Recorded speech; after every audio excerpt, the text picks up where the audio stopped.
Dios te bendiga. En esta oportunidad quiero traerte un tema bajo el título ¿Cuál es nuestra esperanza? Y para eso vamos a estar leyendo en el libro de 1 Tesalonicenses capítulo 4, verso 13. Dice: y no queremos, hermanos, que ignoréis acerca de los que duermen, para que no os entristezcáis como los demás que no tienen esperanza. Porque si creemos que Jesús murió y resucitó, así también traerá Dios con Jesús a los que durmieron en él. Por lo cual os decimos esto por palabra del Señor, que nosotros los que vivamos, los que hayamos quedado hasta la venida del Señor, no precederemos a los que durmieron, porque el Señor mismo, con voz de mando, con voz de arcángel y con trompeta de Dios, descenderá del cielo, y los muertos en Cristo resucitarán primero. Luego nosotros, los que vivamos, los que hayamos quedado, seremos arrebatados juntamente con ellos en las nubes, para salir al encuentro del Señor en el aire, y así estaremos siempre con el Señor. Por tanto, alentaos los unos a los otros con estas palabras. En el capítulo 5 dice lo siguiente: pero acerca de los tiempos y de las sazones no tenéis necesidad, hermanos, de que yo os escriba, porque vosotros mismos sabéis perfectamente que el día del Señor vendrá del mismo modo que un ladrón en la noche. Cuando estén diciendo paz y seguridad, entonces vendrá sobre ellos destrucción repentina, como dolores a la mujer encinta, y no escaparán de ningún modo. Mas vosotros, hermanos, no estáis en tinieblas, para que aquel día os sorprenda como un ladrón, porque todos vosotros sois hijos de la luz e hijos del día, no somos de la noche ni de las tinieblas. Por tanto, no durmamos como los demás, sino velemos, seamos sobrios, pues los que duermen de noche duermen, y los que se embriagan de noche se embriagan. Pero nosotros que somos del día, seamos sobrios, habiéndonos vestido con la coraza de la fe y el amor, y con esperanza de salvación como yelmo, porque no nos ha puesto Dios para ira, sino para alcanzar la salvación por medio de nuestro Señor Jesucristo, quien murió por nosotros, para que ya sea que velemos o que durmamos, vivamos juntamente con Él. Por lo cual, animaos unos a otros y edificaos unos a otros, así como lo hacéis. El título es ¿Cuál es nuestra esperanza? Leímos el capítulo de 1 Tesalonicenses 4:13 y vamos a usar otros textos de algunos libros también. El apóstol Pablo en este pasaje está dándoles una exhortación acerca de lo que fue la falta de esperanza que tenían estas personas que estaban por las personas que estaban partiendo. Recuerden que esto se dio en el siglo I y había una serie de eventos recientes tras la ascensión del Señor. Y Pablo les habla: miren, no pierdan la esperanza, porque las personas que han muerto estando en Cristo van a ser resucitados. Y luego habla también de otro evento, y no solo eso: los que estemos vivos en ese momento seremos arrebatados juntamente con ellos para encontrarnos con el Señor en las nubes. Y diciendo, los que están durmiendo en Él serán levantados, nosotros no le vamos a preceder, lo que sí es que estaremos siempre con el Señor. Y insiste: anímense unos a otros con esta palabra. Más adelante menciona sobre el día del Señor en el capítulo 5, en el verso 2. Y hay algo aquí que quiero estudiar, y es la venida del Señor, la paruxia. Este evento que describe y en el cual nosotros hemos estado predicando hace más de 2000 años, el momento en el que los creyentes seremos arrebatados para recibir al Señor en el aire. El propósito de esto se presenta como una palabra de consuelo y esperanza para los que están vivos y para los que están muertos en Cristo Jesús. Aquí hay esperanza para todos mientras estemos en Cristo. Amén. Primera de Tesalonicenses, en el capítulo 5, en el verso 2, Pablo cambia el término de la venida del Señor, que hace mención en el capítulo 4, por el día del Señor. Eso se describe como algo que viene como ladrón en la noche. Entonces vemos el capítulo 4 dando un consuelo, y el 5 hace un llamado a ser vigilantes y el juicio para aquellos que no están preparados.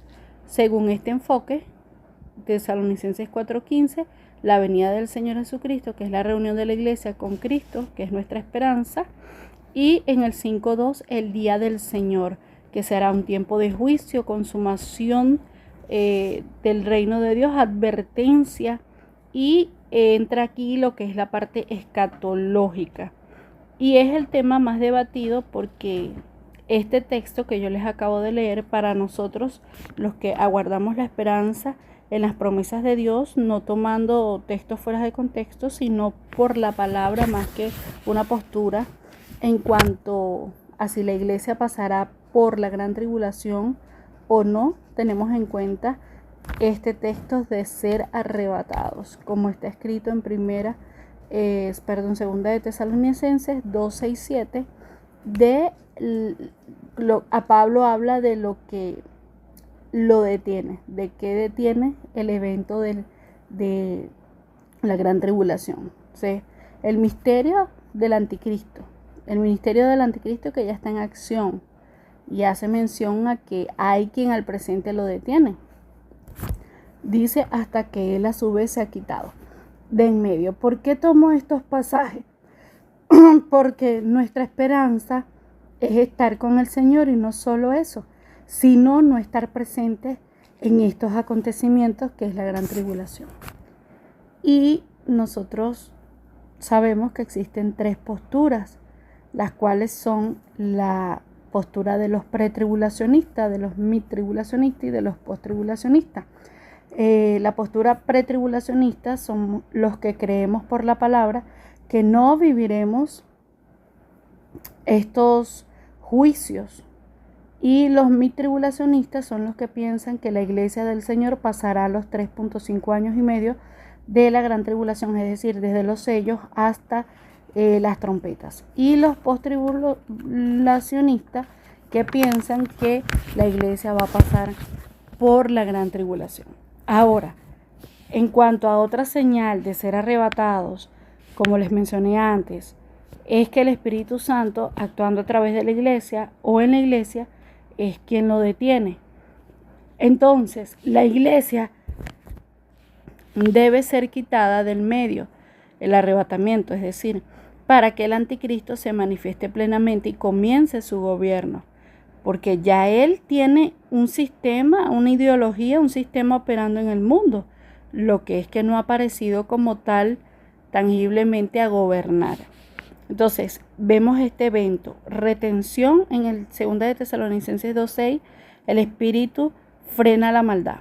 Arrebatamiento, 1 de Tesalonicenses 4:17, la iglesia es quitada.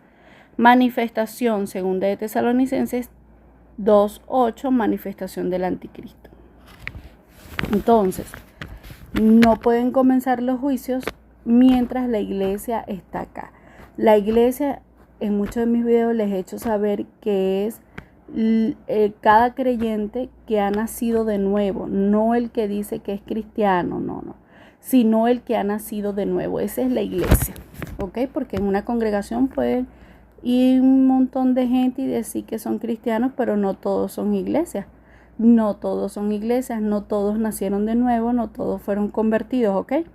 Entonces, los post creen que por estos mismos textos que yo les acabo de leer, la segunda venida y el arrebatamiento es un mismo evento. Y no creen que sea detenido por el Espíritu Santo, sino por un decreto divino, mientras sigue persiguiendo el enemigo a la iglesia como hasta el día de hoy, y ellos se apoyan en textos como Mateo 24, 29 al 31. Los midtribulacionistas, los que son aquellos que creen que la iglesia va a pasar desde los sellos hasta las trompetas, pero en sí la gran tribulación, ellos piensan que no van a pasar las copas de la ira, pero en sí la gran tribulación es la ira de Dios derramada sobre la tierra, desde los sellos hasta las copas de la ira. Y la palabra del Señor dice que Él no nos ha puesto para ira, como está escrito en el libro de 1 Tesalonicenses capítulo 5, verso 9. Para algunos la tribulación es ira del hombre, ira de Satanás, y la ira de Dios es para el final, como les dije, como para las copas de la ira. Entonces, se está dando un evento escatológico que es la semana 70 de Daniel. Nosotros estamos en la semana 69. Y la semana 70 de Daniel es donde empieza el cumplimiento profético de estos eventos. Y esta semana se divide en 7 años finales, que los primeros 3.5 años comienzan con los sellos, principio de dolores, cuando sale el anticristo en el caballo blanco, apareciendo como un líder, trayendo una falsa paz. En el mundo está en un caos. Y él le conviene que el mundo esté en un caos. ¿Por qué? Porque él va a aparecer con una falsa paz para que la gente lo siga y digan, oh, wow, mira, este hombre cambió, nos mejoró y todo ese tipo de cosas. Entonces, luego de esos 7 sellos vienen las 7 trompetas y es donde los juicios de Dios comienzan a intensificarse. En 3.5 años y medio, el anticristo va a romper el pacto que hizo, va a entrar al templo, se hace pasar por Dios, Mateo 24:21. En los últimos 3 años y medio viene el juicio de las copas, de una representando la ira consumada de Dios. Fíjense que digo la ira consumada de Dios porque la ira empezó en los 7 sellos. Entonces, ¿sobre qué? Sobre el gobierno del anticristo. Y este gobierno se vuelve una dictadura obligatoria con la marca de la bestia. Entonces nosotros como creyentes con promesas y esperanzas estamos como en el libro de 1 Tesalonicenses capítulo 5:9. La iglesia es retirada antes de esta ira. Bendito sea el nombre del Señor. Entonces miremos el lenguaje que Pablo usa de 2 formas en el libro de 2 de Tesalonicenses capítulo 2 versos 6-7. Usa una forma neutra y una forma personal. Neutro. Él dice, vosotros sabéis lo que lo detiene. En griego, tokatechon, como una fuerza. Pero en el verso 7 leemos que dice, ¿quién al presente lo detiene? ¿Quién está hablando de una persona?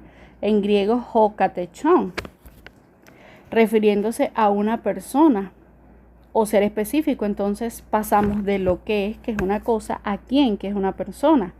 La Biblia exactamente no le pone un nombre al detenedor. Menciona que los tesalonicenses ya lo sabían, porque Pablo se los había dicho en persona, pero no lo dejó escrito. Y es aquí donde las posturas difieren. Porque nosotros, me incluyo, creemos que es el Espíritu Santo quien lo detiene. Primero porque es omnipotente. Solo una fuerza divina tiene el poder de frenar a Satanás hasta que Dios lo decida. Es persona y es fuerza. Él es la tercera persona de la Trinidad, pero es una fuerza, tiene poder. El Espíritu Santo habita en el creyente.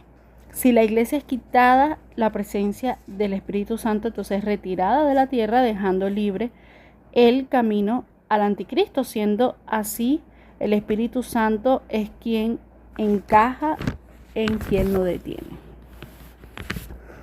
¿Por qué? Porque es Dios mismo actuando a través del Espíritu Santo y solo Dios puede frenar este mal.